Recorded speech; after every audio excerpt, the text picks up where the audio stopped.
Hey everyone, welcome back to my channel. Welcome to today's video. Welcome to self-isolation with Amina. No joking, so I thought today I am going to do like obviously another video for you guys, but I'm not doing a makeup video because I already have stuff on my face.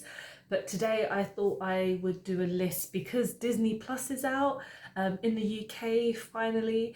So I thought I would just do my top 10 Disney movies because Disney is basically one of my first loves. If you know me at all, you know I'm a big Disney fan. I'm a huge I'm obsessed with like the princesses and everything.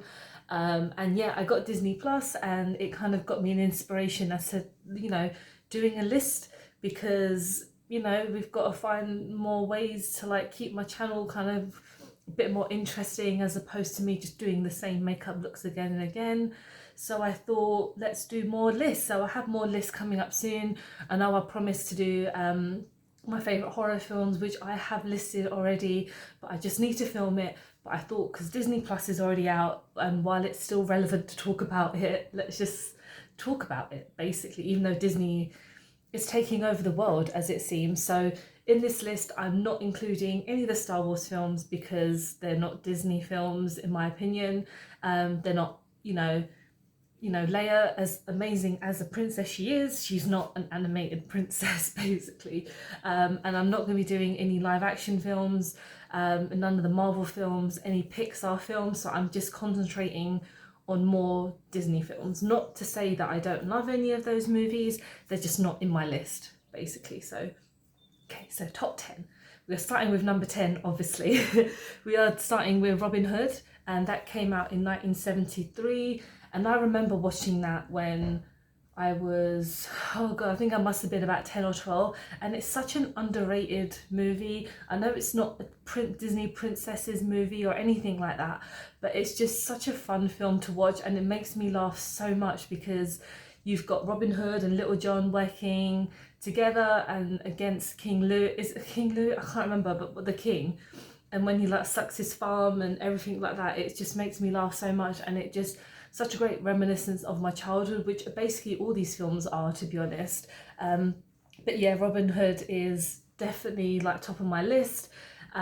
Also, my list is going to be kind of all the most well known, but that's because a lot of them are like old school Disney, and a lot of the newer Disney films aren't going to be in my list just because they're not as precious to me. But stuff like Frozen, you're not going to find Frozen on this list, sorry. So I know I'm saying this into the list, but it's just coming in my head right now. So yeah, number 10, Robin Hood. Number 9 is another underrated movie from Disney. It's called Sword in the Stone, and that came out in 1963. That is, my neighbours downstairs are really loud. But yeah, that is basically the story of King Arthur and the sword and the stone, basically. And Merlin is such an iconic character with that massive beard and that massive hat as well. Even if you haven't seen the film, you will probably know Merlin.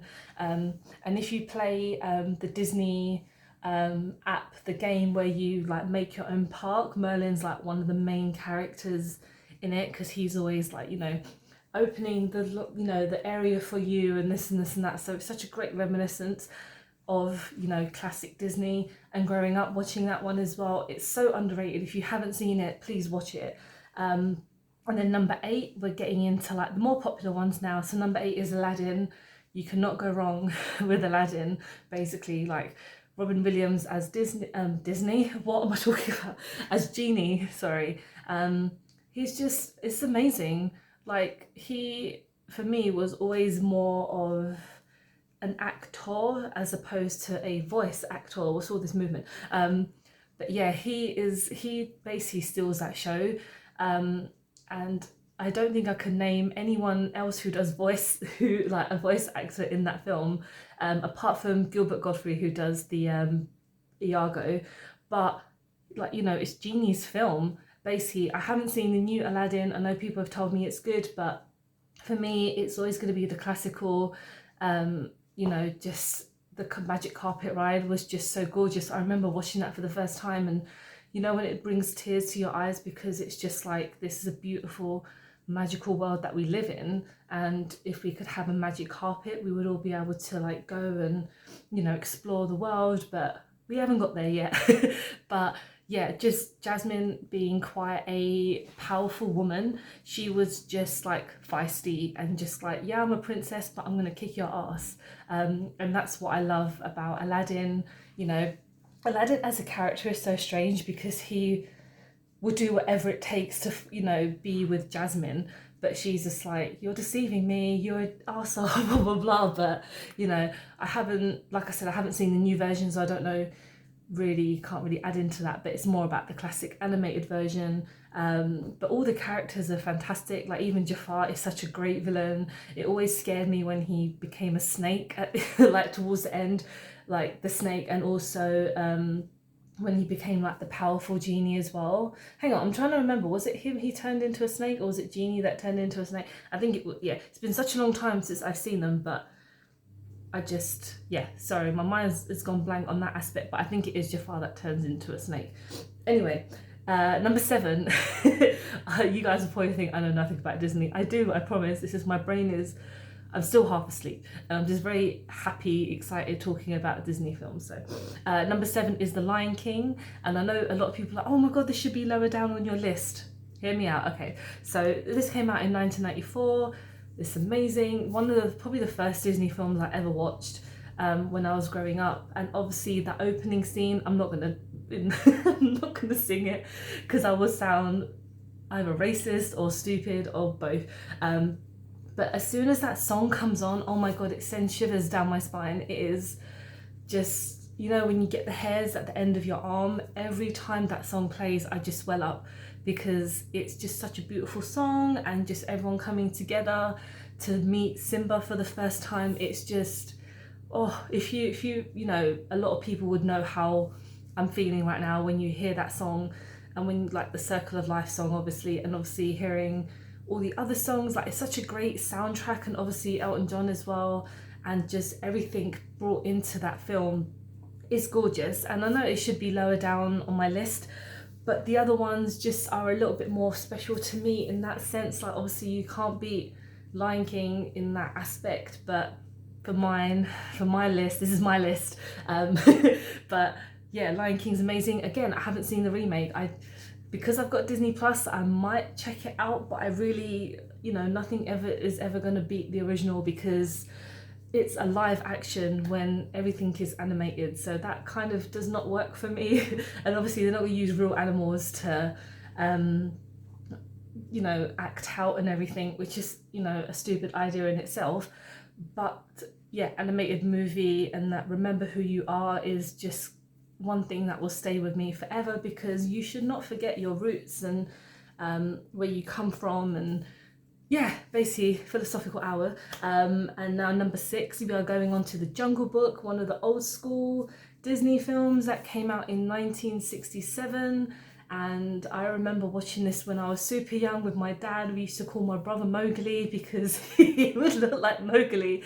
And just watching this kid kind of grow up and adapt to the wild is insane. And again, it's a movie that I haven't seen in such a long time, but it is one that stays with me forever, because Baloo is such a great character. He's so kind and caring, even though he's a bit of a scoundrel as well, but he's still having fun, like, you know. And then when you meet all the other characters, like when you meet Shere Khan and when you meet everyone else, it's just amazing. And the whole Trust in Me song makes me laugh every time I watch it, because it's just so funny. Where he's like, hold still please, and he's just like he's like getting wrapped up and everything.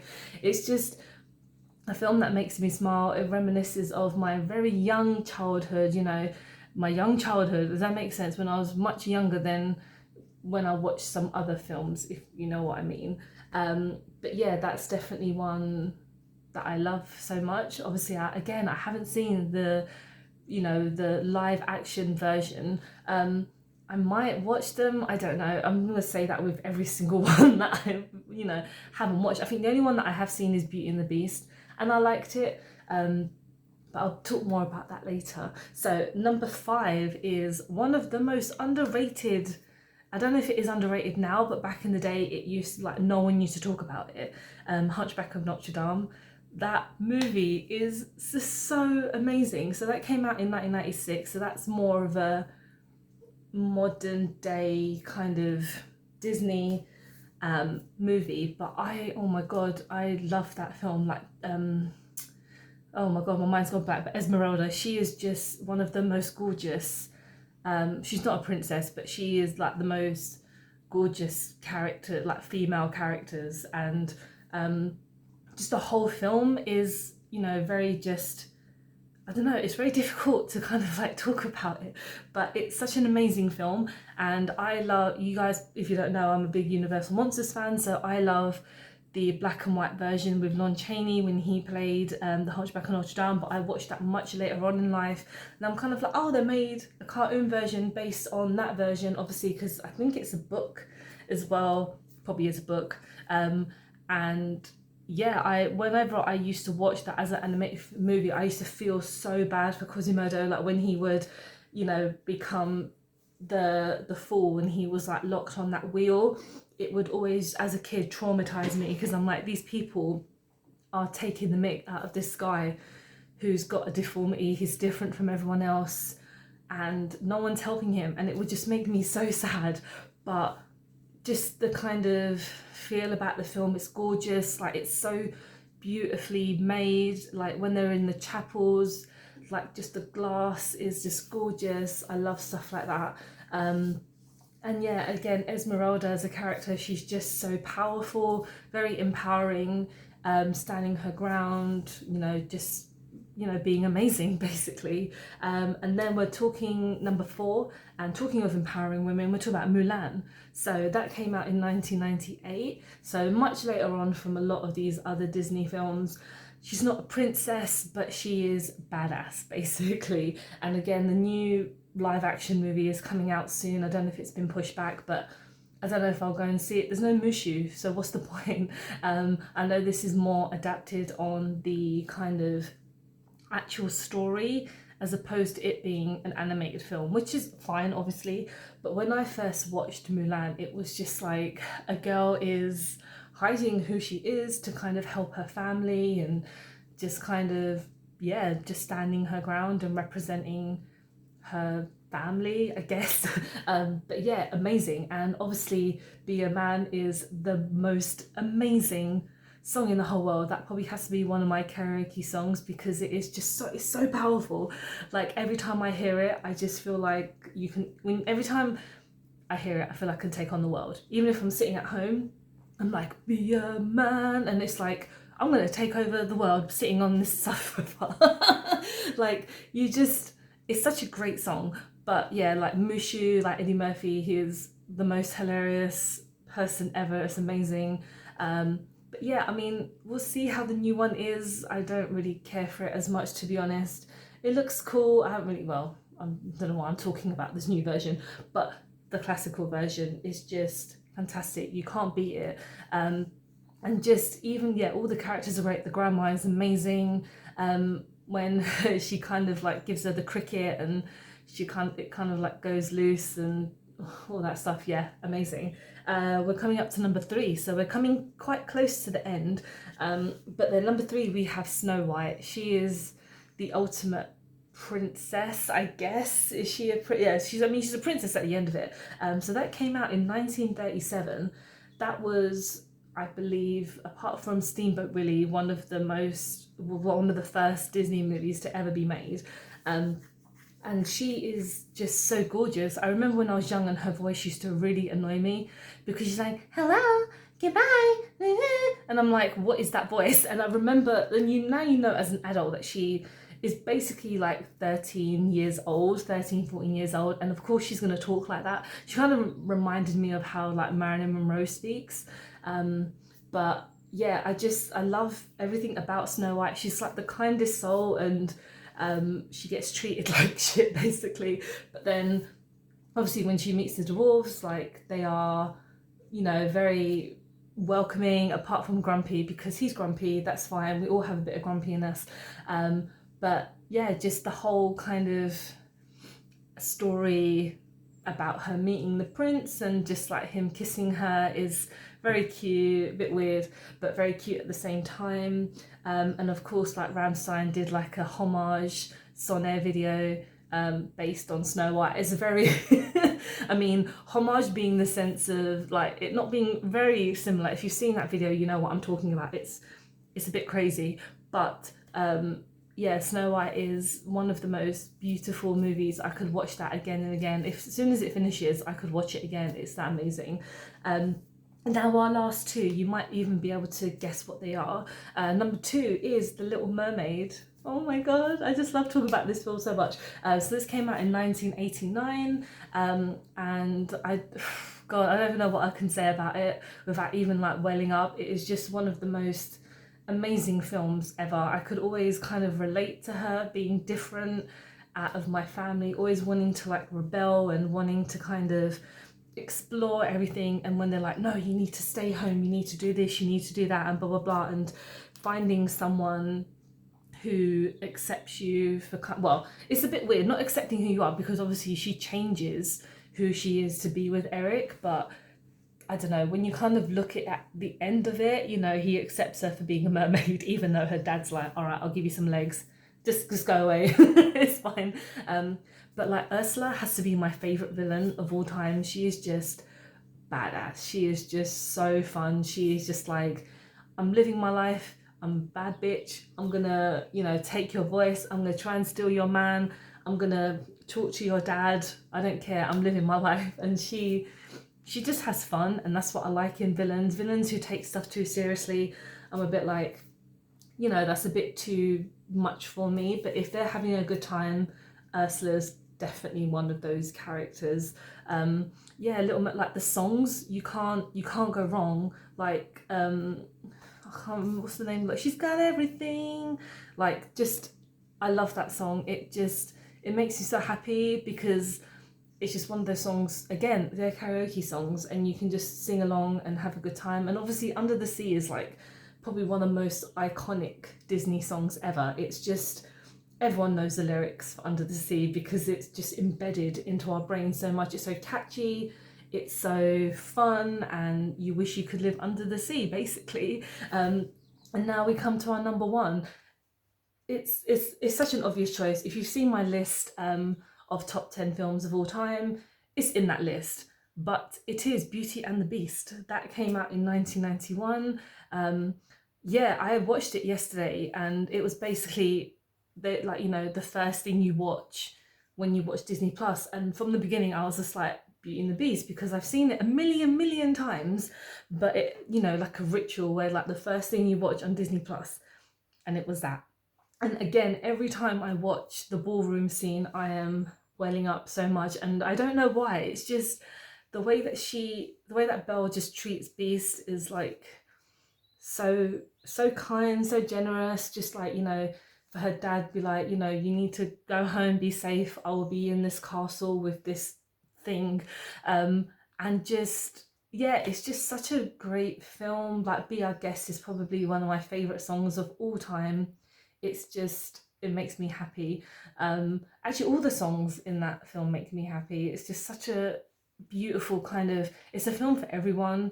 And that's what I love about it. Even the live action one I thought was quite decent. I thought Emma Watson was like the weirdest choice to play Belle, even though she, you know, when you look at her, like the whole stereotype of like Hermione Granger and just like being a bit arsey, but she actually plays Belle quite well. Her singing is okay. Like, Luke Evans is amazing as Gaston. He is just fantastic. But when it comes to animated film, it's just more special. It's more just more kind of personal to me, for me growing up, because it just stayed with me forever, and I will love that film until the end of time. So that concludes our list. That is my top 10 Disney films. Please let me know what your favourite Disney films are, because I want to know. If I've missed any off, that doesn't mean I don't like them. You know, ones like Cinderella and a lot of those other kind of classical, you know, Disney princess films, I do love them. They were just, there was not enough space for them on my list, so I apologise. But yeah, thank you so much for watching. I hope you guys are staying safe, and if you have Disney Plus, let me know, and what else are you watching. So take care, guys, and I'll see you very soon. Bye.